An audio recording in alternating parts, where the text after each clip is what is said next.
agradezco al maestro Valadez, rector de esta casa de estudios, por la invitación y por la organización de un evento tan relevante como este, no solo para la universidad, sino para todos en general. Tener aquí al cronista de la ciudad y presentar uno de sus libros, y tener también la presencia de nuestra amiga Cristina Díaz Salazar, destacada mujer en el ámbito político y social de nuestro estado y de nuestro país. Es un gusto y es un honor. Damos la bienvenida y le pasamos el micrófono a nuestra amiga Cristina Díaz Salazar. Muchas gracias.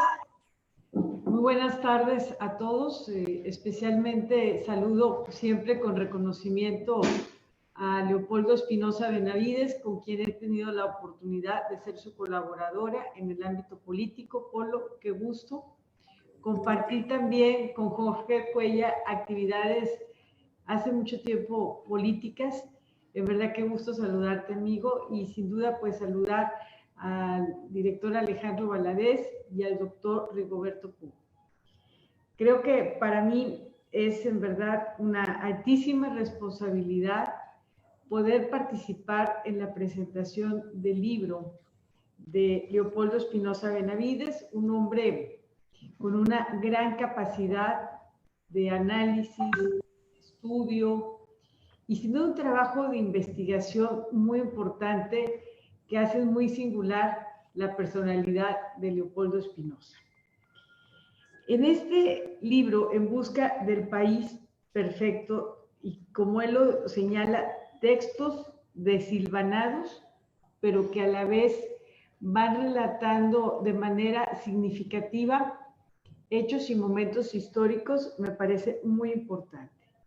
La introducción empieza con una narrativa, como un guadalupense, por cierto, y un hombre de una gran sabiduría que respetamos mucho, neolonés, y un mexicano excepcional, como es el maestro Israel Cavazos, y otros personajes, lo motivan a integrar y publicar el compendio de escritos que publicaba en el periódico elregio.com, y menciona que antes de 1995 pues era bastante difícil encontrar autores que publicaran de diversos temas, ya que la mayoría escribía acerca del área que conocía o de sus investigaciones.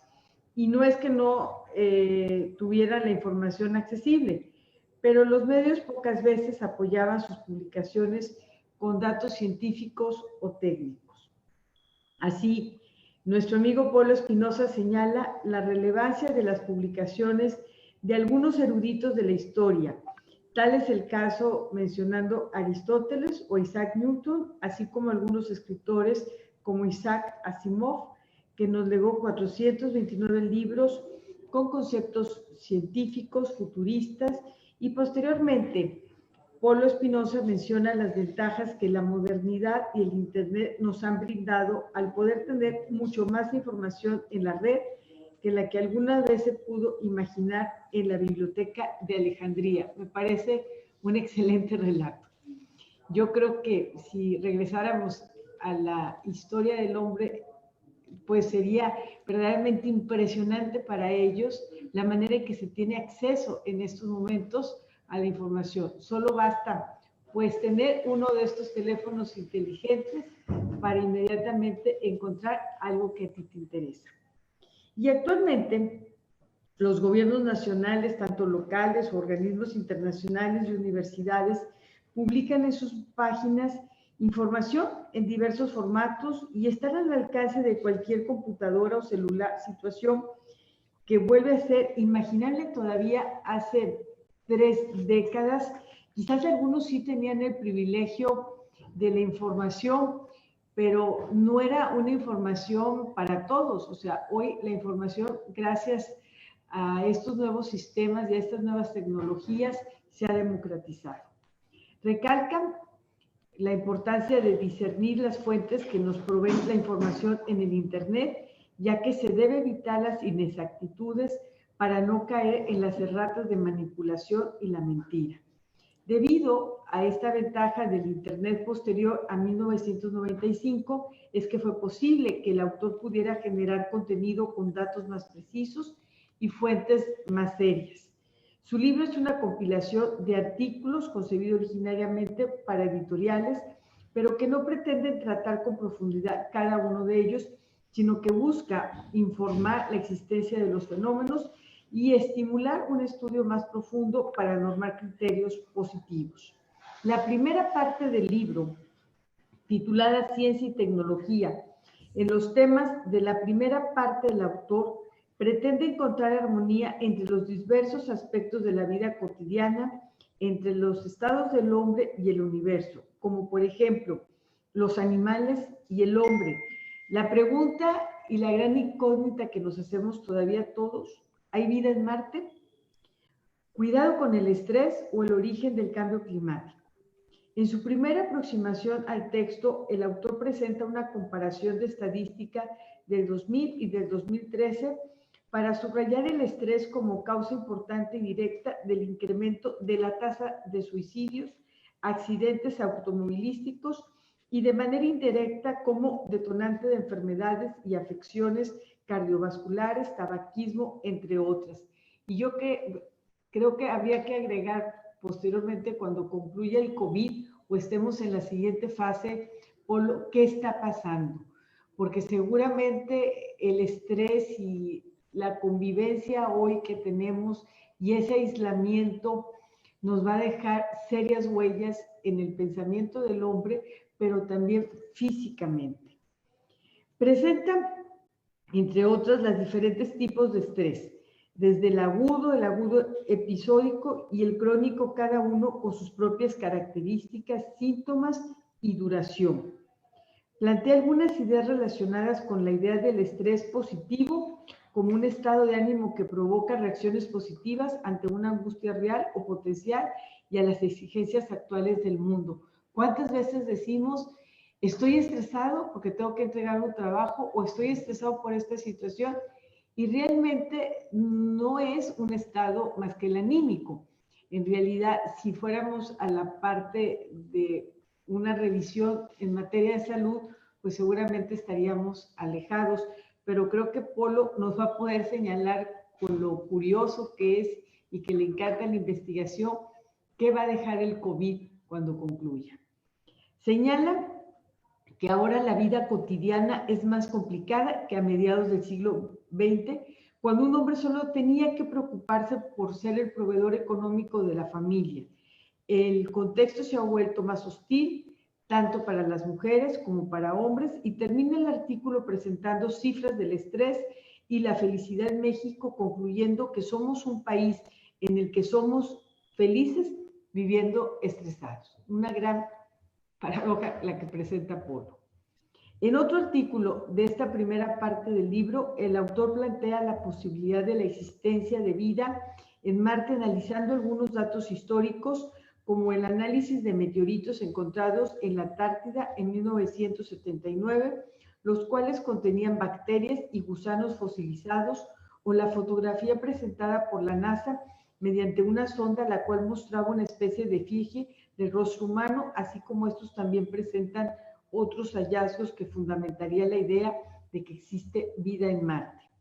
El autor introduce el tema enunciando el miedo que Estados Unidos y algunos lugares en Europa le tienen a que alguna persona regrese a sus países contagiada de la fiebre hemorrágica viral ébola. Así afirman que en aquel entonces había 30,000 personas infectadas con ese virus, y también recuerda el padecimiento que se vivió en el 2009 con el H1N1 en México, y que bueno, pues todos recordamos porque esto fue reciente. Sin embargo, volvemos a lo mismo. De seguro que Leopoldo tendrá muchas cosas que contar cuando estemos concluyendo esta pandemia, a la que hoy vivimos y padecemos en el mundo globalizado. Porque en verdad, si 30,000 personas nos tenían preocupadas o tenía preocupado a la sociedad, imaginarnos ahora el número de contagios por países y cómo se cunde la pandemia, pues resulta un dato que será sumamente importante de analizar. Y así, Polo nos narra que la primera guerra biológica se dio en México y nos habla de 1520. Entre la insurrección de los aztecas causada por Pedro de Alvarado, se propicia la derrota de Hernán Cortés y su ejército español, dando lugar a la conocida Noche Triste. Sin embargo, las bajas de los nativos aztecas respondían también a otra causa, la epidemia de viruela y sarampión que no podían detener y cuyo claro foco de infección era la Tenochtitlan desde que los españoles llegaron. Posteriormente se explica que el primer agente infeccioso fue un esclavo negro que encontraron los aztecas cuando recogían a sus heridos, y como para ellos el color de su piel era desconocido, muchos acudieron a verlo de tal forma que provocaría que se expandiera la epidemia, y así el autor continúa narrando algunos hechos históricos relacionados con la epidemia del sarampión y la viruela a través del continente americano y cómo estos eventos contribuyeron a reducir gran parte de la población mundial. Con este antecedente plantea la base para describir el concepto de armas biológicas, la forma en que se pueden ser aplicadas, así como el origen de la guerra química a finales del siglo XIX. Después explica algunos acuerdos que se tomaron entre 25 países para no usar armas químicas, y también narra que hubo países que no firmaron esos acuerdos porque luego participarían con diferentes armas durante la Primera Guerra Mundial, y así continúa presentando eventos y países que fueron haciendo uso de diversos agentes químicos para la guerra a lo largo del siglo XX, y concluye diciendo que hasta este momento Estados Unidos, Japón, Rusia, Israel, China, Irán y posiblemente Reino Unido y Egipto tenían en su posesión armas bacteriológicas. En esta primera parte del texto pone de manifiesto su preocupación por el impacto de la sociedad en el medio ambiente. El autor inicia dando datos de 4 eventos de contaminación de ríos de México que sucedieron en solo un mes. El último que presenta, y es el más cercano para nosotros, es el derrame ocurrido en el río San Juan, en Cadereyta, Jiménez. Narra la importancia y las alarmas que en su momento se activaron, ya que ese río abastece a la presa del Cuchillo, que a su vez abastece a la zona metropolitana de Monterrey y que es una de las fuentes más importantes de abastecimiento del agua que consumimos todos. A continuación explica que la cantidad vertida en el río San Juan no era suficiente para alarmarse o para generar un daño irreversible a la salud de la población, pero sin embargo sí es un daño al equilibrio ecológico de la zona, y con esa idea introduce la poca importancia que se le da al cuidado de este recurso natural y profundiza ofreciendo datos sobre la disponibilidad y las fuentes de agua en Nuevo León y en el país. Después presenta y compara datos de la disponibilidad del agua entre diferentes países y distingue entre las fuentes superficiales y las subterráneas, para mencionar que estas últimas son menos valoradas, ya que ahí se vierten diferentes tipos de desecho. Y por último cierra invitando a la reflexión para que en Monterrey se haga conciencia del problema que se causa con la contaminación de los ríos, y yo invito como guadalupense a que todos nos unamos para mantener el único río vivo que queda en el área metropolitana, que es el río La Silla. Hermoso río que nace desde el cañón del Huajuco y va recorriendo de manera kilométrica a Monterrey y por supuesto atraviesa a todo Guadalupe. Esa es una de las batallas que tenemos que sumarnos todos para mantener este único río vivo. El autor no podía dejar de lado el impacto del petróleo y la tecnología en la vida de las personas, y explica en este texto cómo la economía mexicana está ceñida a la explotación del petróleo, y expone cómo ha evolucionado la dinámica de la oferta y la demanda de este recurso no renovable y cómo los mercados internacionales han crecido en el último siglo en la producción y exportación del mismo, produciendo que México pase a ser uno de los primeros proveedores de Estados Unidos a ser el 9º productor mundial después de Arabia Saudita, Irán, Emiratos Árabes Unidos, entre otros. Y se presentan algunos datos del incremento de producción que podría tener México si explotara pozos profundos en lo que queda del Golfo. Creo que a ello, pues, hace unos días quedamos alarmados en esta guerra donde México perdió y muchos países que se dedican a la producción cuando verdaderamente la producción cayó a cero. También el autor presenta la idea de la velocidad de la tecnología, abordando la cantidad de aparatos que han quedado obsoletos y que han sido sustituidos por un sencillo pero innovador objeto, los smartwatch.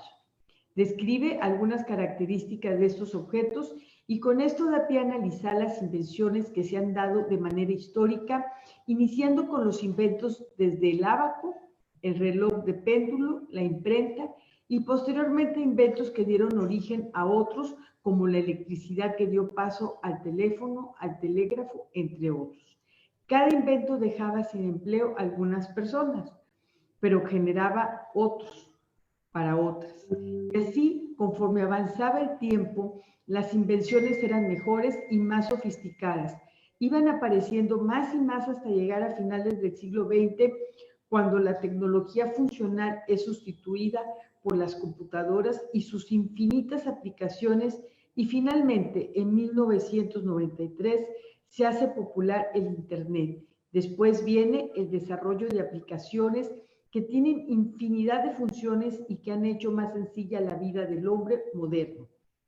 Se ha incorporado el entretenimiento, la educación, la nutrición, el trabajo, entre otros muchos otros aspectos de la vida cotidiana en estos dispositivos, lo cual tiene aspectos negativos que atentan directamente contra las relaciones humanas. ¿Cuántas veces nos quejamos y decimos, oye, ponme atención? A veces podemos ver a una familia que está comiendo y todos están en su teléfono inteligente. De la mano con lo anterior, el autor marca su posicionamiento en relación al cambio climático, señalando diversas ciudades que alguna vez fueron prósperas, pero que debido a la modificación de las condiciones climáticas, su auge se vio mermado, reduciéndolas a la ruina y a la hambruna. Menciona brevemente cómo se supone que fue el clima en el periodo precámbrico y cómo fue evolucionando con el paso de las eras. Habla de las glaciaciones y de las diversas extinciones que se fueron dando en el mar y en la tierra. Luego describe la aparición de la agricultura y las sociedades sedentarias que propiciaron el desarrollo de las primeras civilizaciones, y de pronto introduce los registros de observación del cometa Halley y del fenómeno de la luna de sangre, poniendo en perspectiva la repetición de este fenómeno respecto a la existencia efímera del hombre. En este sentido, plantea la soberbia del hombre al atribuirse el cambio climático como consecuencia del progreso industrial y científico, y lo atribuye más a causas internas como la latitud geográfica, la altitud, la distancia al mar, y a externas como los ciclos de comportamiento del Sol, las variaciones del eje terrestre y las alteraciones del campo magnético de la Tierra, y finalmente concluye que no es la acción contaminante del hombre el factor determinante del cambio climático, pues esta forma parte de la historia de vida del planeta, aunque sí es responsable de contaminar el ambiente y de reducir su propia calidad de vida. Titulada El nacionalismo, la segunda parte del libro, el autor aborda diferentes factores determinantes de una nación y su transición histórica, y primeramente habla de la grandeza militar en México, haciendo referencia a que el trabajo del ejército está subestimado y que, así como sucedió años atrás, cualquier país extranjero tiene posibilidad de hacer una invasión en territorio mexicano o bien un despojo de las riquezas. Sin embargo, Resalta algunos episodios históricos en que el ejército mexicano ha sido vencedor. La guerra contra el narco, menciona del 2006, la toma de El Salvador en 1822, la toma de San Juan de Ulúa de 1825, la expedición a Cuba 1825, que no fue concretada, pero tampoco fue una derrota, la expedición a Barradas, Batalla del Álamo entre 1826 y 1835, invasión de la Alta California 1846, la defensa del Istmo, que es muy importante, como todas estas mencionadas, en 1846, la Batalla de Puebla de 1863, la toma de Querétaro 1867, Veracruz 1914 y demás batallas internacionales de las que el ejército mexicano fue partícipe, en la que se busca con la exposición de las mismas erradicar la idea de que México es un país sencillo, militarmente hablando, para cualquier potencia mundial.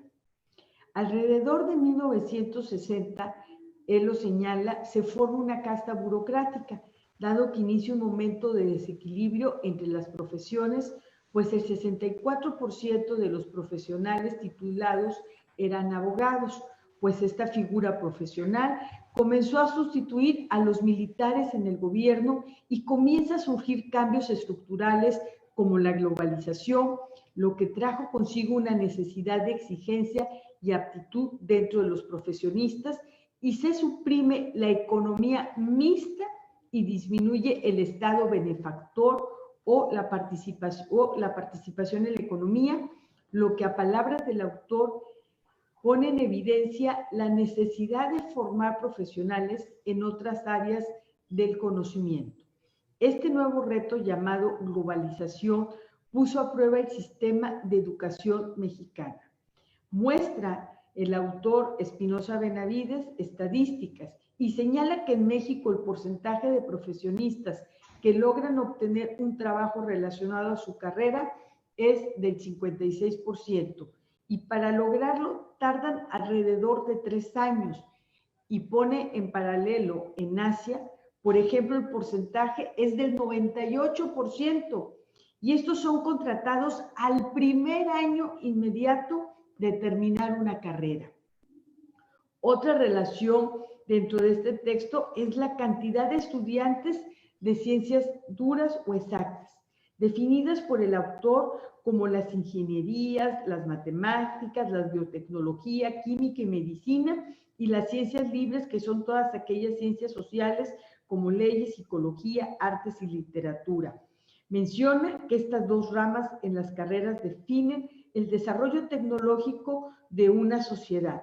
Expone el porcentaje de diferentes continentes, destacando que en Sudamérica los profesionales en ciencias duras es del 27% versus el 73% en ciencias libres, mientras que en Asia el porcentaje para ciencias duras es del 87% y el 13% para ciencias libres, lo que justifica el deficiente estudio, la enseñanza en Latinoamérica en las ciencias duras.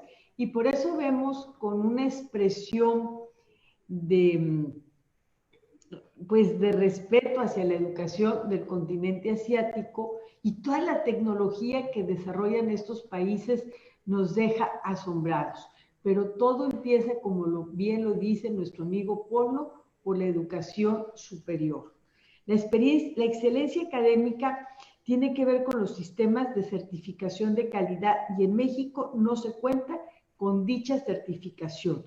Hoy en día, en palabras del autor, se valoran mejor a las materias prácticas y laboratorios, y lo importante es ver cuánto se produce y no cómo se produce. Desde el punto de vista mercantilista o social, no se pueden encontrar todas las soluciones en un solo libro.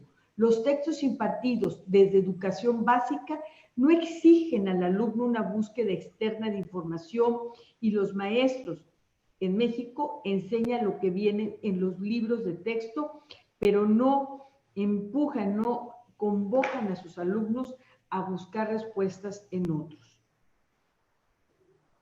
entre comillas, llegaron los españoles de nuevo. Es así como describe Espinosa Benavides a esta nueva etapa en la que 4.044 empresas españolas se han establecido en México durante los últimos años. Alguien podría pensar que es un honor que Su Majestad invirtiera en México, pero lo cierto es que sus empresas traen otra vez espejitos para cambiarlos por oro. Es esta la analogía que se describe en el texto para hacer referencia en que muchas de las empresas españolas han llegado al país a tomar ventaja de las condiciones, como es el caso, y pone el ejemplo de gas natural, en la que en tal caso la empresa ha incrementado su precio en un 275% comparado al que anteriormente brindaba la CFE, y cabe destacar que aún así el precio que recibe la compañía es 25% menos del costo real. Alrededor de estas 200 empresas españolas del ramo de la construcción se encuentran cubriendo proyectos debido a que España redujo un 20% la obra civil en 2020. Es decir, España está tomando ventaja que no le corresponde. Los pueblos que no conocen su historia están destinados a repetirla, y precisa que el porfiriato trajo consigo inversión extranjera, mano de obra barata y la inexistencia de los derechos laborales. Con los gobiernos revolucionarios se instaura un sistema nacionalista que dota de tierra a los campesinos, nacionaliza la industria petrolera, establece la sustitución de importaciones y una economía mixta, y el Estado se vuelve un Estado industrial y los particulares adquieren créditos nacionales, estrategia que trajo consigo 5 décadas y la señala 1930 a 1980, posicionando a México a ser la 13ª economía mundial. Por su parte, nuestro amigo Polo Espinosa hace una importante transición temática para abordar la seguridad y la gendarmería. Así, la creación de una gendarmería fue propuesta por el expresidente Enrique Peña Nieto, y la idea era retornar a los militares a sus cuarteles, y en vez de una gran policía de élite militarizada para erradicar al crimen organizado, redujo el proyecto a una policía federal. Sin embargo, este no resultó exitoso porque no estaban dispuestos a perder su rango, prestaciones, antigüedad y hasta las órdenes de un civil. Analizando un poco la historia de los cuerpos policíacos en México, estos iniciaron con Hernán Cortés en 1524. En 1631 se inauguró la mayor prisión construida en el Palacio de los Virreyes, hoy el Palacio Nacional. Y en 1925, Plutarco Elías Calles hace el primer Plan Nacional de Seguridad y crea la Policía Federal de Caminos, y en 1939 el Servicio Secreto para combatir a comunistas y enemigos del régimen. El primer Plan de Seguridad Nacional, que divide los 3 niveles, municipio, estado y federación, fue establecido en 1941, y en 1950 se fundó la primera academia policial. Espinosa Benavides expresa en su histórico de seguridad para que en su punto de vista concluye que la Gendarmería Nacional es un buen intento de combatir a la delincuencia organizada. Y regresamos al tema de educación. El autor expone a los talentos mexicanos, aquellos que han mostrado un IQ superior a los 130 puntos, que si bien es cierto que algunos de estos han sido mal diagnosticados, el resto de niños o personas que cuentan con un IQ diferente al resto no han sido sobresalientes debido al poco apoyo que se les ha mostrado. Solo el 5% de los superdotados en México concluye sus estudios superiores. Esto es una verdadera pena y nos da lástima este dato tan importante que nos da el ingeniero Espinosa Benavides. De este porcentaje del 5%, algunos de ellos se especializan en el extranjero, Sin embargo, esto representa esa fuga de cerebros para la nación, pues solo el 60% decide regresar, comparado a otros países como Chile, en el que el 85% retorna a su país. Dando continuidad a los procesos de cambio, el autor habla de las reformas estructurales. Los sistemas jurídicos se diseñan para un estado de desarrollo del pueblo y solo para cierto tiempo, es decir, a cada cierto tiempo hay que adecuarlos, hay que actualizarlos a las nuevas necesidades y a los entornos sociales. Sin embargo, no todas las reformas resultan para el bien del pueblo, aunque deberían. Si bien en la historia mexicana han existido 4 constituciones, muchas de ellas han sido reformadas por los distintos presidentes en función. Sin embargo, señala, hay 2 grandes reformas de la etapa postrevolucionaria, la de los expresidentes Carlos Salinas de Gortari y Enrique Peña Nieto. El primero rompe el tabú histórico de las relaciones Iglesia-Estado y da por concluida la reforma agraria y rompe la protección a la industria nacional, firmando el Tratado de Libre Comercio de América del Norte, y con ello, de manera formal, inicia la globalización de México hacia otros continentes, abriendo nuevas expectativas y, por supuesto, como lo ha dicho la historia, el comercio es intercambio no solamente de mercancías, sino de cultura, de historia, es lo que nos permite construir nuevas experiencias.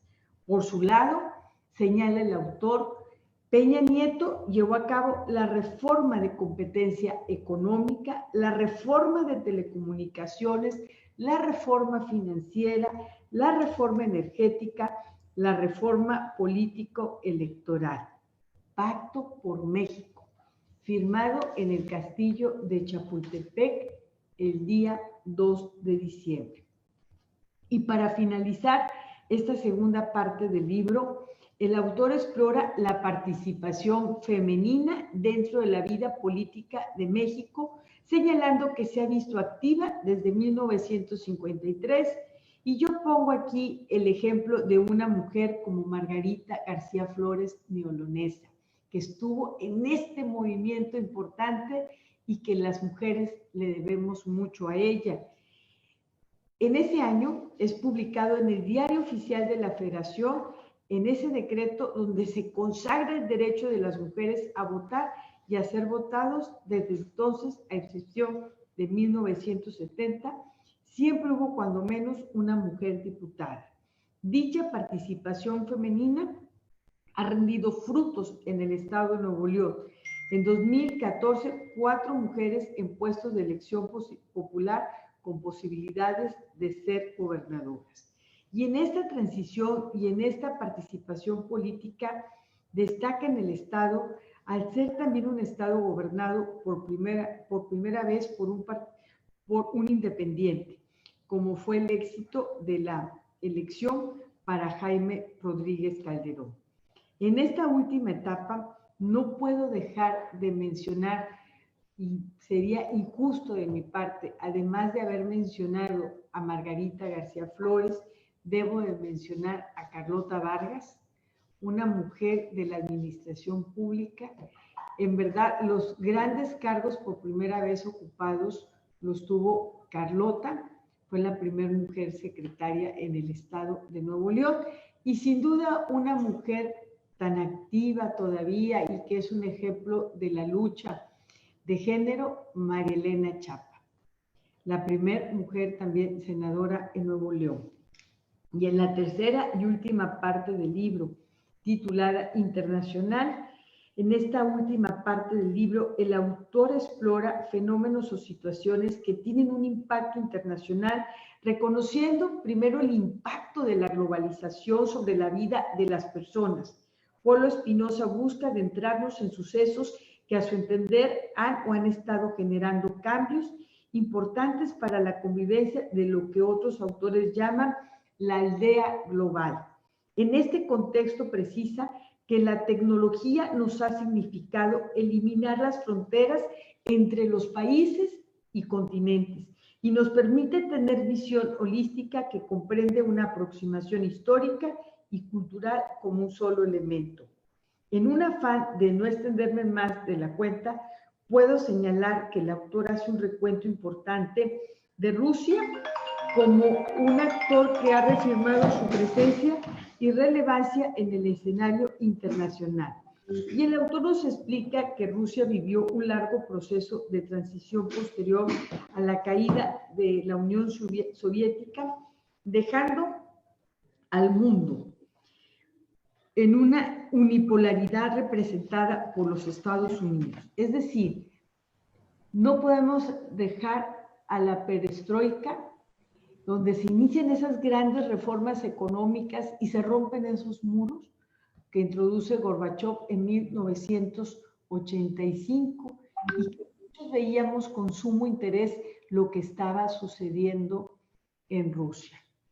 Así que hoy hablar de lo que ha hecho el ingeniero Leopoldo Espinosa a lo largo de este libro, en verdad, pues nos habla de esa amplísima cultura de Leopoldo Espinosa Benavides. No sin antes menciona, pues, la presencia de Rusia y sigue hablando en el contexto internacional. El autor hace una breve introducción de la existencia del califato en Siria, explicando que ese es el sistema de gobierno imperante en el Islam, porque no podemos dejar de hablar de los países que pertenecen al Islam, y menciona que su equivalente occidental es una república aristocrática. En el libro se busca explicar el origen de la problemática y las reacciones de Estados Unidos y la OTAN a los sucesos en Siria, y resulta interesante sus opiniones, por lo que invita al lector a dar seguimiento al capítulo. Adicionalmente, el autor hace una pausa para reconocer la figura de los premios Nobel, para recordar su relevancia y hacer un reconocimiento de los galardonados mexicanos: Octavio Paz, Nobel de Literatura; Alfonso García Robles como Nobel de la Paz; y por supuesto Mario Molina como Nobel de la Química. El autor hace el recuento de estos galardonados, reconociendo la hegemonía de Estados Unidos y el Reino Unido en la obtención de estos importantes galardones que premian y reconocen no solamente el trabajo y las actividades positivas a favor de la humanidad, sino que reconoce el talento de mujeres y hombres que han puesto su capacidad intelectual al servicio de la humanidad. Y por último, señalaría que el autor escribe otros fenómenos como las elecciones en Europa, con los movimientos del péndulo ideológico que han representado cambios importantes en el contexto europeo, el racismo imperante en el mundo, pero particularmente en los Estados Unidos, y habla de la importante presencia de la Cruz Roja como una noble organización social a nivel internacional, y el surgimiento del Estado Islámico y, por supuesto, las elecciones norteamericanas que llevaron a Donald Trump a la presidencia de los Estados Unidos, y con esto da carpetazo a la serie de sucesos que han dado forma al escenario internacional en la época contemporánea. Sin duda, En busca del país perfecto, textos desilvanados, es un libro interesante, de fácil lectura y lleno de particularidades, pero sobre todo es un libro que muestra el abanico temático e intelectual de Leopoldo Espinosa Benavides, con una visión desenfadada, sin la pretensión de presentar una estructura de redacción, estructura formal, sino tomándose la libertad de llevar al lector por diferentes aproximaciones, diferentes hechos que sin duda son de interés general, particularmente en los tiempos en que vivimos actualmente. Invito a todos a leer este libro y agradezco el enorme privilegio de permitir formar parte de esta mesa de presentación de un hombre como Leopoldo Espinosa Benavides, que se ha dedicado al estudio. Gracias, Leopoldo, por darme esa distinción y gracias a todos. Gracias a ti, Cristina. Muchas gracias, Cristi, muchas gracias. Apreciamos mucho tu participación. Pues ahora, a continuación, me permito presentar al autor del libro, el ingeniero Leopoldo Espinosa Benavides. Posteriormente, tengo algunas preguntas que hacerle y vamos a presentar una breve semblanza. Leopoldo Espinosa Benavides, Polo, para todos los amigos, nace en Monterrey un 5 de abril en el hogar formado por don Leopoldo Espinosa y doña Gaby Benavides. Desde muy joven se destacó en los estudios y en los deportes, principalmente en el deporte ciencia, en el ajedrez. Estudió la carrera de ingeniero civil en la Autónoma de Nuevo León. Ha desarrollado una destacada labor con construcciones importantes en nuestro estado y en otras partes del país. En la parte gremial, llegó a dirigir tanto el Colegio Nacional de Ingenieros Civiles como la Sociedad Mexicana de Ingenieros, también a nivel nacional. Fue el presidente fundador de la Federación de Colegios Profesionales de Nuevo León. En la parte política, ha sido dirigente del Partido Revolucionario Institucional en Nuevo León, también del sector popular del mismo partido. Ha sido consejero político municipal, estatal y nacional, diputado local y líder del Congreso local. En la administración pública ha ocupado diversos cargos en los 3 niveles de gobierno, entre ellos el de secretario general de gobierno. Presidió el primer consejo de la Universidad Metropolitana de Monterrey. Posteriormente, ocupó el cargo de rector. En los últimos 24 años, Polo Espinosa Benavides se ha dedicado al periodismo y a la investigación histórica. Desde hace 4 años, es el cronista de nuestra ciudad de Monterrey, sustituyendo a otro grande del estudio de la historia, como lo fue el maestro Israel Cavazos Garza. Es autor de 18 libros y está preparando el 19, el 20 y el 21. Escribe todos los días y es un privilegio tenerlo en este acto y leerlo diariamente. Y adelante, ingeniero Espinosa, bienvenido. Adelante. Muchas gracias, presidente Cuellar. A ti, a la Universidad José Martí, en forma muy especial a la licenciada Cristina Díaz Salazar, quien hizo una presentación magistral de esta obra nuestra, que es En busca del país perfecto. Decía el filósofo Benjamín Disraeli que escuchar a los autores hablar de sus libros es peor que escuchar a los padres hablando de sus hijos. Desafortunadamente es una tradición y tenemos que hacerlo. Estamos presentando un libro que ya tiene tiempo de haberse escrito.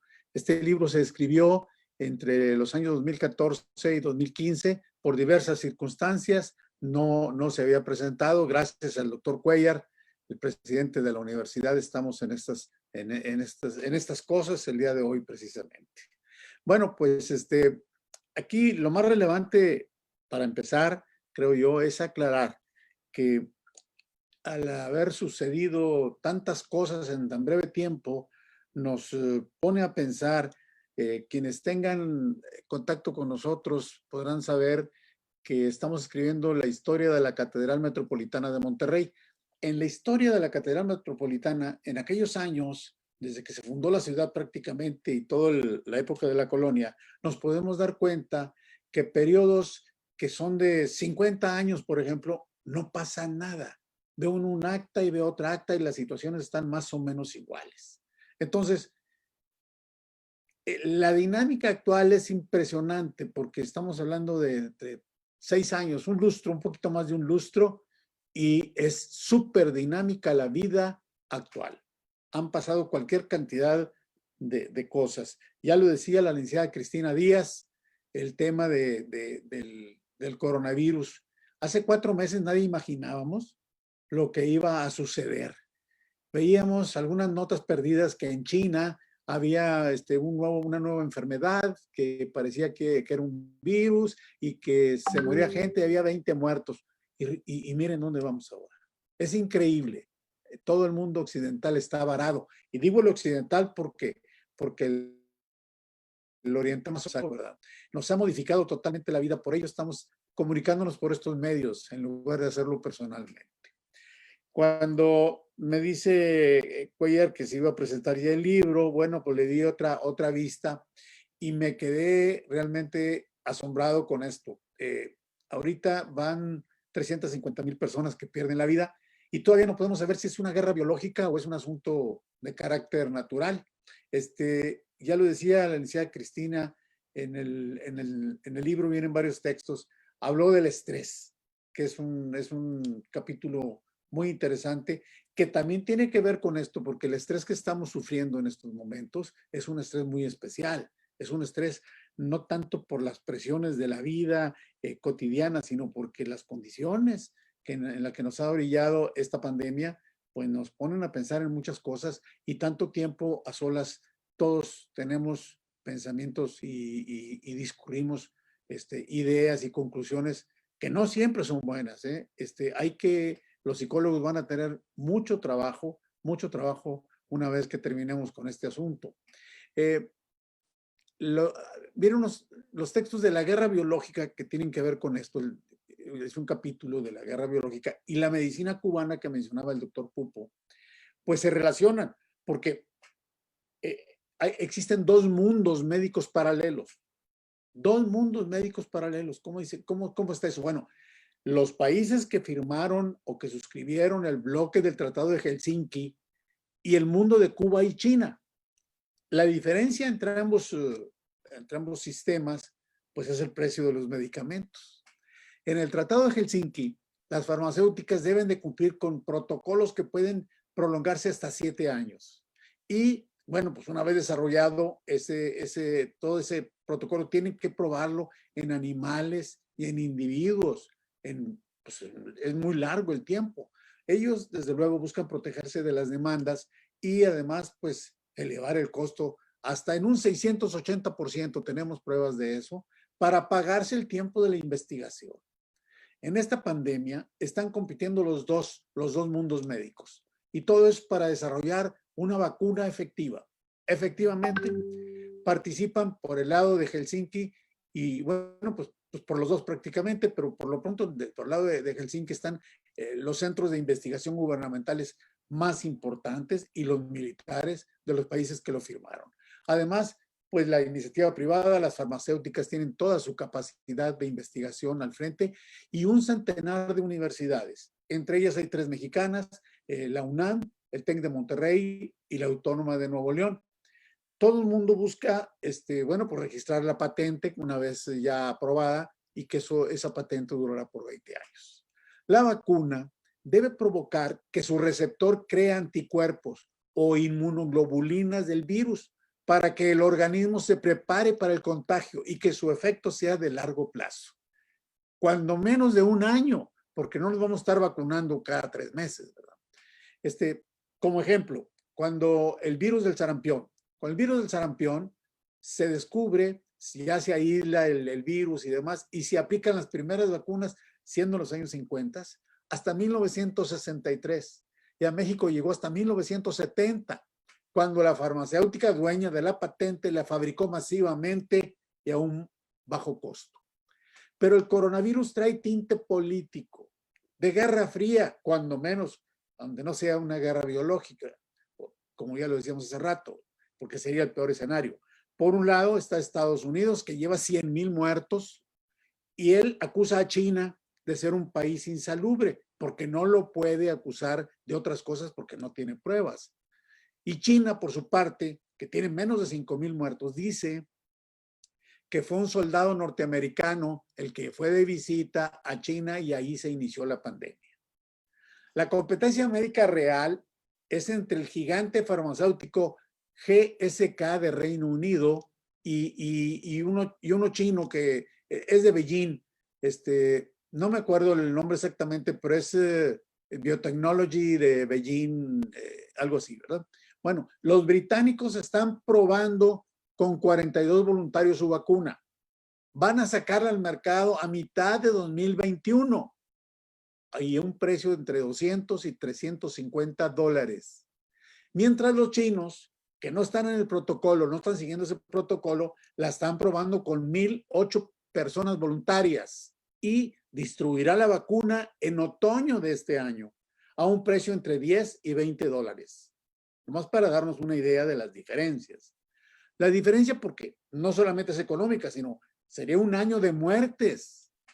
Porque para el otoño, cuando China ya sacará su vacuna, habrán 400,000 muertes en el mundo. Y cuando GSK la distribuya, podrían llegar a 2.4 millones de muertos en el mundo. La pandemia en general está costando una fortuna a la humanidad. En estos momentos anda en el 0.9% del PIB mundial. Imagínense la cantidad de dinero que estamos hablando. Pero para el segundo semestre de 2021, si es que no se aceptara la vacuna china, podría darse entre el 11 y el 16% de caída, de pérdida del PIB mundial, lo cual sería simplemente catastrófico porque habría países que tendrían que decidir entre un sistema de educación o un sistema de salud porque no tendrían para las dos cosas. Estados Unidos lucha contra la pandemia, pero si no reactiva su producción, pues la economía sufrirá un daño permanente, dicho por el propio Tesoro. Y mientras, China está haciendo amigos ahorita, repartiendo pruebas de coronavirus, instrumental médico, material en general para los médicos y una asesoría. Ellos dicen, venden la asesoría, la regalan, pero digo, venden desde el punto de vista político, diciendo, un país que tiene más de 1,100 millones de habitantes tiene menos de 5,000 muertos. En cambio, vean nuestra contraparte, Estados Unidos, cuántos millones de personas tienen, 300 y tantos, y tienen 100,000 muertos, ¿verdad? Y así China está ayudando a Italia, a México, a Ecuador, a Corea del Norte, a Venezuela, hasta Rusia, entre muchos otros. Está construyendo, por eso hablo de política, está construyendo una relación con naciones amigas de Estados Unidos que ahora en el momento crítico Estados Unidos las abandonó porque está resolviendo su problema. Y China aparece como el salvador del mundo y con la posibilidad de tener una vacuna accesible, rápida y barata. Pero bueno, ¿qué nos espera? La producción industrial, minera y agrícola no va a parar, porque como dice Slavoj Žižek, personas hay muchas en el mundo y necesidad hay más todavía. Entonces, todos aquellos que murieran por la pandemia, pues siempre en ese tipo de actividades siempre habrá gente que lo reemplace. Quienes trabajan desde sus casas es otra cosa, porque ellos están en una burbuja sanitizada y pueden comprar todo con una tarjeta de crédito, lo necesario para vivir. Pero la clase media, los que tienen que salir a la calle, los vendedores de bienes y servicios, los profesionistas, los dependientes de tiendas y restaurantes, empleados bancarios, taxistas, ellos deberán de tomar todas las medidas de seguridad hasta que haya una vacuna y la adquieran. Los pobres, aquellos que venden mercancías en mercados, mesones, en las calles, vendedores ambulantes, ¿verdad? Los llamados milusos que salen de su casa a ver qué trabajo pueden hacer para regresar con algo de alimento, ellos corren un peligro increíble. Hasta que salga la vacuna estarán a salvo, pero siempre y cuando el gobierno les compre ese medicamento. Y faltan las vacunas para las posibles mutaciones que vaya a tener ese virus. El coronavirus no significa una sola especie, sino que va a ir mutando como normalmente hacen ese tipo de bichos. En el libro del que hoy presentamos, En búsqueda de un país perfecto, traemos otros temas, la contaminación de los ríos, que se debe frenar el automóvil, el cambio climático, como ya lo dijo Cristina Díaz. Y en estos temas, la verdad, porque para eso releímos este asunto, a ver qué había sucedido y cómo estamos. En esos temas sí le atinamos al diagnóstico. La verdad sí pareciera profecía. Y en otros temas nos equivocamos porque es tan dinámico esto que hace 5 años eran unas condiciones y ahora ya cambiaron todas, pero siempre académicamente son correctos. Vamos a decir el texto de la caquistocracia. En la caquistocracia escribimos cosas que son terroríficamente ciertas, se han cumplido. Parece que sabíamos lo que iba a suceder. Cuando escribí ese libro, había la duda si Trump iba a llegar o no al poder. Bueno, pues llegó. Si Bolsonaro iba a llegar o no en Brasil al poder, y llegó.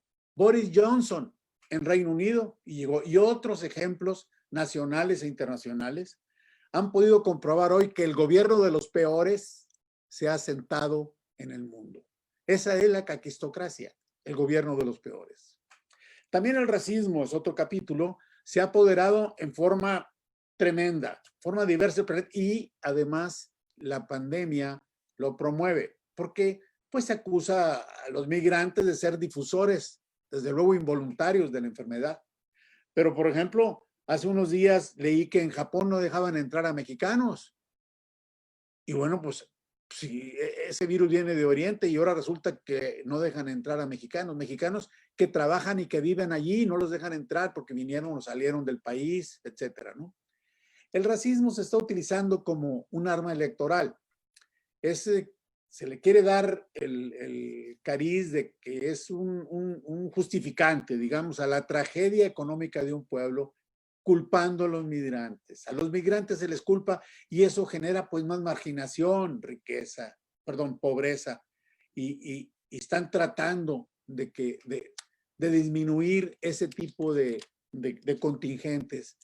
Que bueno, pues eso es un asunto natural, es histórico, desde que la humanidad es humanidad, el hombre ha migrado, así como las aves, así como todos los animales, todo el mundo migra, ¿verdad? Ahí viene otro tema interesante que fue ahí viene Rusia, que también le atinamos. Se convirtió totalmente en realidad. Hace 6 años Rusia estaba pues en un estado que no se sabía si iba a crecer o si iba a regresar, pero ahora entre Rusia y China están liderando muchas cosas en el mundo. Están ayudando a países pobres.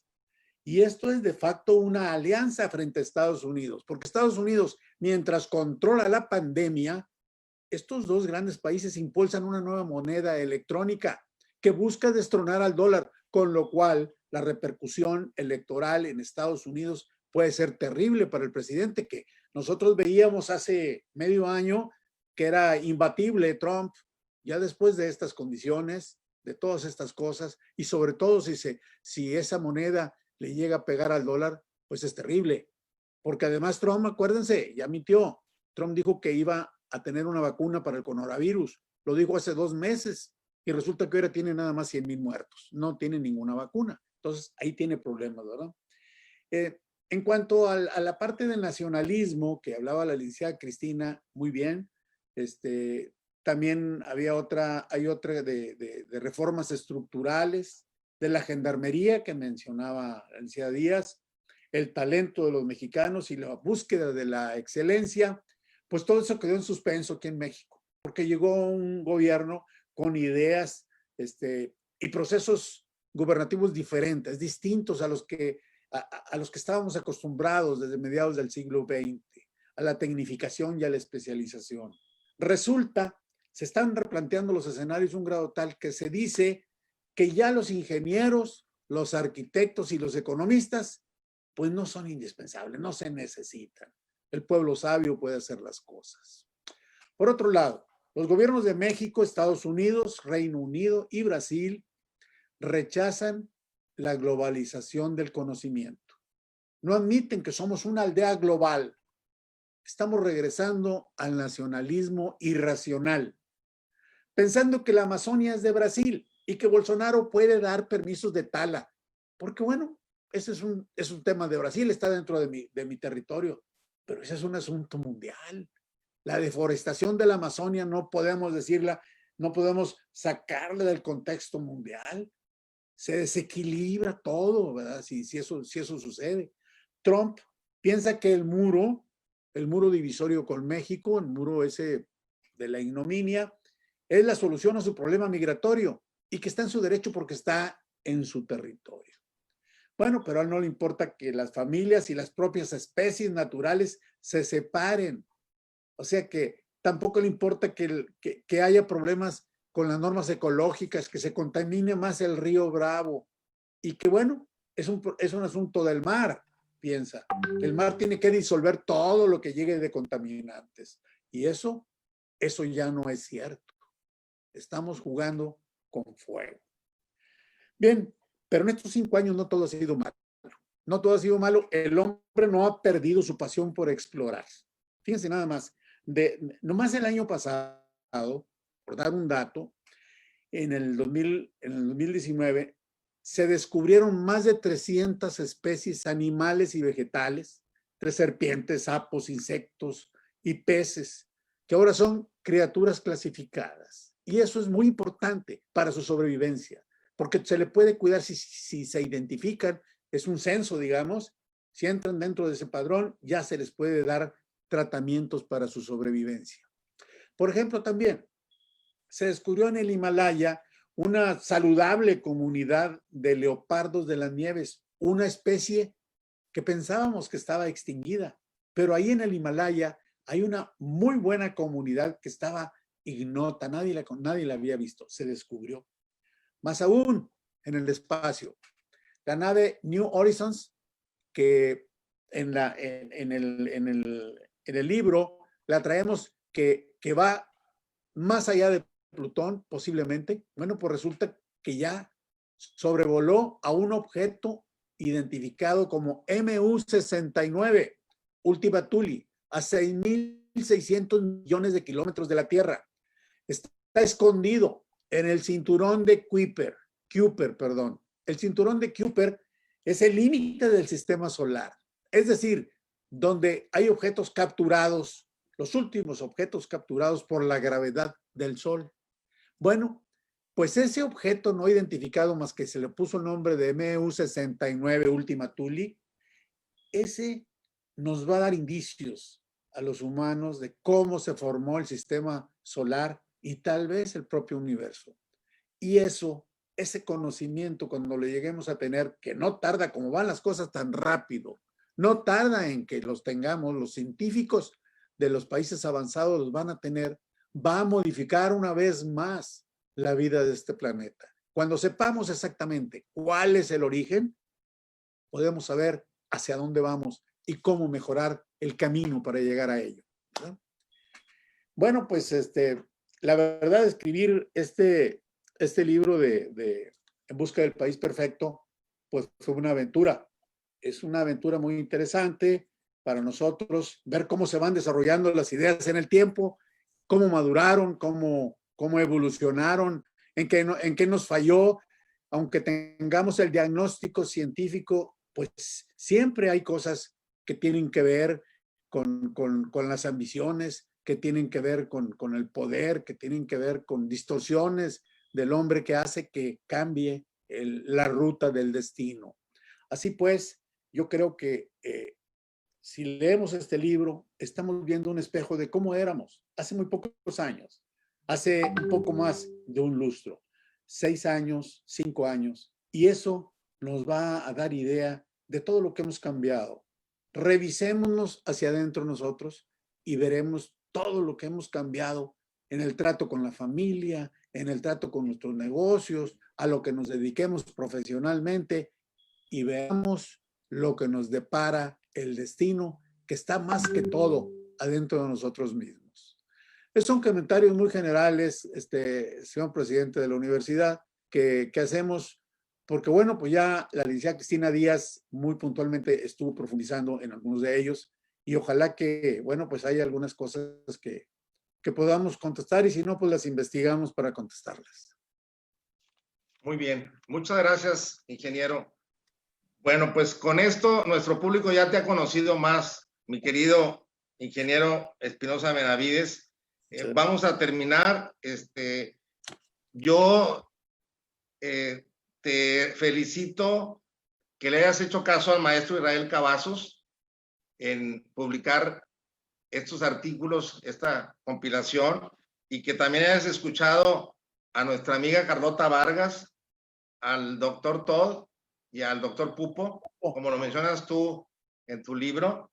Sí. Y vamos a, el maestro Valadez tiene por ahí unos diplomas para ustedes que se los hará llegar oportunamente, agradeciéndole mucho a nuestra querida amiga Cristi, como le decimos los amigos de hace muchos años, felicitándola por su trabajo tan reconocido y por su participación, agradecerle. Igualmente al doctor Pupo, al rector, el maestro Valadez, por este evento. Y me pide también que les diga que estén al pendiente de los demás eventos. Hay más presentaciones de libros, hay una ópera en vivo, hay un café del arte, exposiciones pictóricas, todo por este medio. Agradecemos a todos el público que tenemos y pues hasta pronto. Gracias a todos. Muchas gracias. Hasta luego.